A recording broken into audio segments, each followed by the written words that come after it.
عمرك مسكت التليفون بتاعك عشان تشوف اشعار معين او نوتيفيكيشن جاتلك وفجأة تكتشف ان انت ضيعت 3 او 4 ساعات عمال تدور او عمال تسكرول في الريلز بتاعت الانستجرام او التيك توك، وضيعت جزء كبير من يومك وتكتشف بعدها ان ما عادش عندك طاقة حتى ان انت تروح تاكل او ان انت تخش الحمام. مصطلح البرين روت او تعفن الدماغ او الدوم سكرولينج في الحقيقة ابتدى كميم موجود على الانترنت او التيك توك او الانستجرام، ان هو المحتوى اللي بيكون غير هادف تماما، بتلاقي فيه مثلا ساوندز غريبة او محتوى مش مفهوم كليا وتلاقي نفسك بتقعد تضحك عليه وتقعد تتفرج عليه او تبنج واتشنج وانت مش عارف السبب ليه.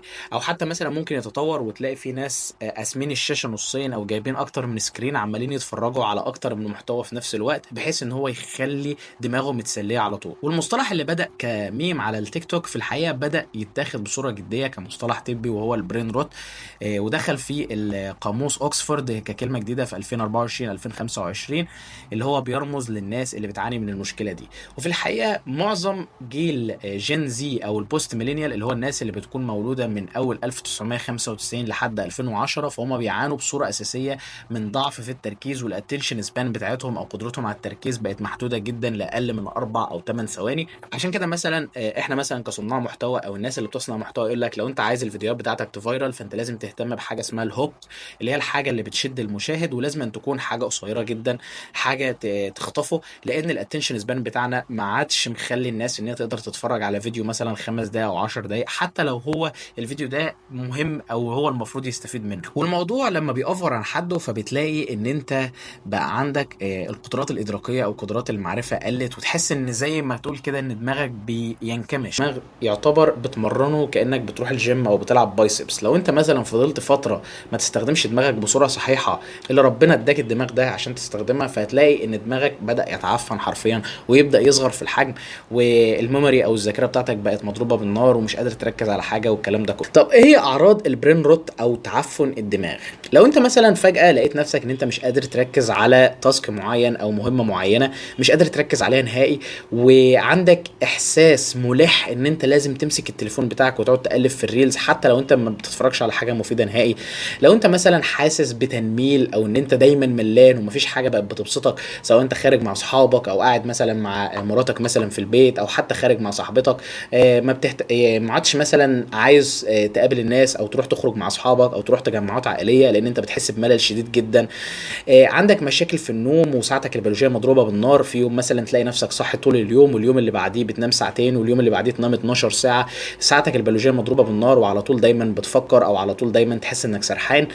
لو انت مثلا مش قادر تفتكر المحتوى اللي انت اتفرجت عليه على السوشيال ميديا، يعني مثلا ممكن تقعد تقلب في الانستجرام او التيك توك مثلا ساعتين ما تفتكرش ولا فيديو ولا معلومه اتقالت في الفتره دي كلها، زي ما تقول كده كانك مثلا قاعد على الكنبه وحاطط راسك مثلا في السقف وعمال تقلب في التليفون، بس دماغك مش حاضر في اللحظه دي وقتها، هو عمال يستهلك دوبامين ويستهلك محتوى ملوش اي فايده. وفي الحقيقه الموضوع ده ما حصلش بالصدفه البحته، شركات مثلا زي الفيسبوك والتيك توك واليوتيوب وشركات السوشيال ميديا كلها بتعتمد في الالجوريزم بتاعها ان هي تقعد دايما تغذيك بمحتوى تافه بحيث ان هم يزودوا السكرين تايم بتاعك او الوقت اللي انت ماسك فيه التليفون، وكسبوا مليارات الدولارات وراء المعلنين او الناس اللي بتعمل اعلانات على المنصات بتاعتهم، لان انت كل ما تقعد تقلب في الريلز مثلا فهتلاقي ان في اعلان ظهر لك او في اعلان ظهر لك في الريل ذات نفسها وهكذا. فهم فعلا صمموا الجوريزم يقدر ان هو يسبب لك او يشجعك ان يحصل لك برين روت.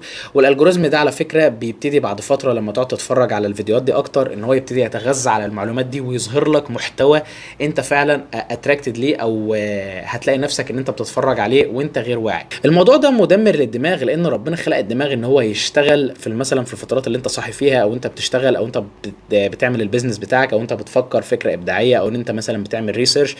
انما في الحاله اللي زي دي انت بتخلي دماغك على طول شغال حتى وانت المفروض مش شغال. يعني مثلا تلاقي الناس دلوقتي داخله الحمام او رايح ياكل لازم يتفرج على فيديوهات، او لازم مثلا يبقى ماسك فيب او مثلا بيشرب سجاير وحتى مثلا داخل الحمام او داخل بياكل وهكذا. فانت دايما دماغك بقى بيبحث عن الدوبامين او بيبحث ان هو يتمتع، ما عادش بيبحث ان هو يشتغل بالصوره الصحيحه. طب انت ازاي تخلي دماغك يتعافى او ازاي تتخلص من البرين روت او تعفن الدماغ اللي حصل لك ده؟ الموضوع مش صعب، الموضوع ما هواش مثلا محتاج ان انت تستخدم مكملات او ادويه او روتين طويل، لا هو الموضوع مش صعب وبسيط، بس في نفس الوقت صعب لانه بيحتاج عزيمه واراده. بس انت لازم تمر بالمرحله دي، لان انت لازم تستعيد الكنترول او التحكم في حياتك او التحكم في دماغك، عشان ما تلاقيش بعد فتره ان مثلا عدى 5 6 سنين ما عملتش اي حاجه، واقف في مكانك ودماغك هو اللي سايقك وعلى طول دايما بتدور على دوبامين، فتلاقي ان انت ما حققتش اي اهداف سواء قصيره او طويله، وان حياتك بقت عباره عن فوضى كامله، وعلاقتك مثلا مع اهلك اتدمرت، علاقتك مع الزوجيه مثلا، علاقتك العاطفيه اتدمرت، علاقتك في الشغل مثلا او تعاملك مع الناس بقى مضروب بالنار.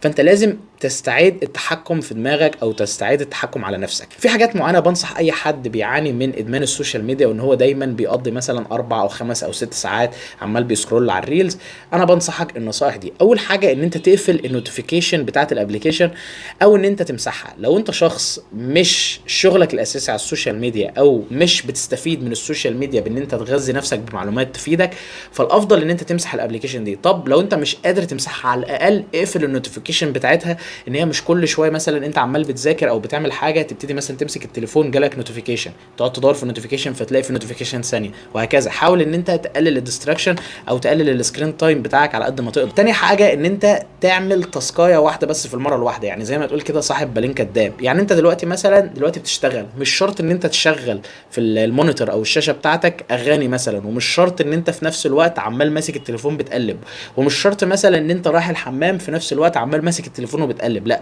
لو انت مثلا بتعمل تاسك سواء صعبه او سواء عبيطه، حاول ان انت تركز فيها في المومنت، وحاول ان انت تخطط يومك بيومك. يعني مثلا تقول مثلا انا اول ما اصحى من النوم انا مثلا هروح الجيم، او ان انا مثلا هروح استحمى وهظبط نفسي وهبتدي مثلا ان انا امديتيت او ان انا اصلي، وهكذا. حاول ان يومك يكون مخطط، الحاجات البسيطه والحاجات الصعبه او الحاجات المعقده، بحيث ان انت ما تلاقيش يومك عايم في بعضه او سايح في بعضه. يعني ما تقولش مثلا اول ما اصحى كده مثلا ربنا يكرمني، وخاصه لو انت مثلا فريلانسر ما فيش مثلا وقت معين لشغلك. يعني مش المفروض تروح مثلا الساعه 9 الصبح للساعه 12 بالليل، او مثلا المفروض تروح من 9 ل 5 وهكذا. لا، لو انت مثلا فريلانسر بتلاقي نفسك ان انت ايه، مش مشكله هبقى اعمل الشغل ده بكره، هبقى اعمله بالليل، هبقى اعمله اما افوق، هبقى اعمله اما اتغدى. لا، حاول ان انت يومك يكون مخطط على قد ما تقدر. تالت حاجه ان انت تحاول ان انت تتقبل السايلنس او تتقبل الهدوء. بمعنى انت مثلا دلوقتي خلي مثلا 5 دقايق او 10 دقايق في اليوم مثلا ما بتسمعش اي حاجه، ما فيش اي حاجه في ذهنك، ما بتكلمش حد. حاول ان انت زي ما تقول كده تبص في السقف، وتحاول ان انت تفكر بصوت هادي